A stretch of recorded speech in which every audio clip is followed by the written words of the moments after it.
Hello sir, नमस्कार। मेरा नाम है आलोक कुमार। आज हम बात करेंगे आपका बैंक अकाउंट किसी बैंक में है, किसी भी प्रकार का बैंक अकाउंट है।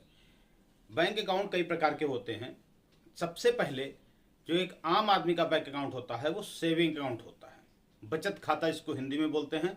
और लगभग बैंक में जो व्यक्ति खाते खुलाने जाते हैं वो बचत खाता ही खुलाते हैं। देश में जितने ज़्यादा बचत खाते होंगे देश पे उसका बोझ ज़्यादा पड़ता है, और देश में जितने करंट अकाउंट होंगे चालू खाता, उतना ही देश आगे तरक्की करता है।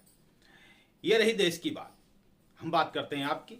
यदि आपने बचत खाता है, चालू खाता है, जनधन खाता है, जीरो बैलेंस, किस में कितना ट्रांजैक्शन कर सकते हैं, किस में कितना पैसा ले सकते हैं, कितना पैसा दे सकते हैं, और कितना पैसा ज़्यादा होने पर आपके पास नोटिस भी आ सकता है, ये सारी बातें कल हमने आपको बताई थी।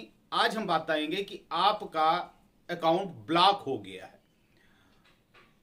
पैसा तो आ रहा है, जिसको फ्रीज बोलते हैं। अगर आपका खाता फ्रीज हो गया है तो उसमें क्या होता है कि बैंक में कोई भी आपका पैसा भेज रहा है तो पैसा तो आ जाएगा, लेकिन यदि आप पैसा किसी को भेजना चाहेंगे तो आपका पैसा नहीं जाएगा, और वहीं पर रेड कलर का एक सिंबल दिखा देगा, आपका खाता ब्लॉक हो गया। अक्सर ये क्यों होता है इसके बारे में बात करेंगे। सबसे पहली जो कंडीशन होती है, ज्यादातर ये चीजें ऑनलाइन ट्रांजेक्शन में आती हैं। अगर फ्रीज है तो फिर तो आपको बैंक जाना ही पड़ेगा, आपको बताना पड़ेगा कि ये पैसा कहां से है। जब ज्यादा पैसा आ जाता है आपके खाते में तो बैंक अपने आप आपके खाते को फ्रीज कर देती है।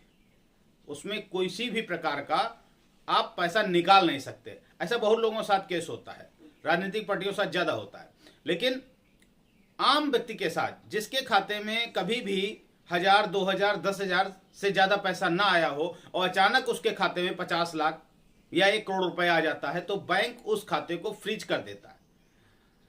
लेकिन अमूमन ऐसा बहुत कम होता है।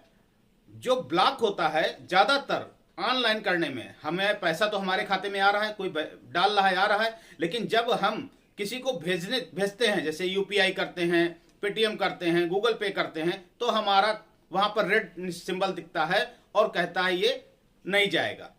उसमें क्या कंडीशन होती है, उसके लिए सबसे पहले आपको जिस एप्लीकेशन से आप पैसा भेज रहे हैं उसको अनइंस्टॉल कर दीजिए, और इसके बाद फिर से इंस्टॉल करिए, और अपने डेबिट कार्ड, क्योंकि आपने जो बनाया है, यूपीआई बनाया है या पेटीएम बनाया, कुछ भी बनाया जिससे आप पैसा भेज रहे हैं, तो जब आप उसको अपने डेबिट कार्ड से एक्टिव करते हैं तो आपको ये दोबारा से कार्य करना पड़ेगा। अपने 6 अंक का डिजिट का जो डेबिट कार्ड नंबर है वगैरह वगैरह करके आपको इसको एक्टिव करना पड़ेगा, तो ये अपने आप एक्टिव हो जाता है, ऐसा चल जाता है।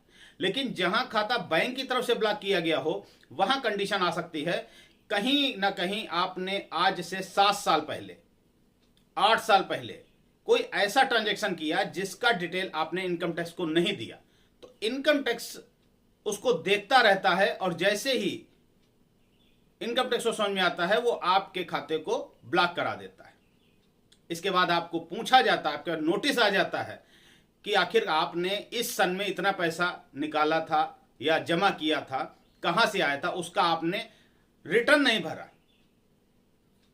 आईटीआर भरना बहुत अनिवार्य होता है। आपकी इनकम अगर आईटीआर लेवल से ऊपर है तो आपको आईटीआर भरना चाहिए। यह अलग की बात है आप उसमें कितना बचा सकते हैं। आप 15 लाख तक के अगर आपके खाते में पैसा आ रहा है तो भी आप उसमें जीरो टैक्स दे करके इसको सही करा सकते हैं, लेकिन उसके कई तरीके हैं, वो आप कहेंगे तो मैं उस पर आपको जानकारी दूंगा कि कैसे आप क्या कर सकते हैं। लेकिन अभी जो स्थिति है, यदि आपने ऐसा किया है तो आपके पास नोटिस आ जाएगा और आपको पेनाल्टी सहित पैसा भरना पड़ जाएगा। इससे पहले एक बहुत विशेष अपडेट आपको बता देते हैं, काफी लोगों के जो पेन कार्ड हैं वो भी डीएक्टिवेट हो चुके हैं।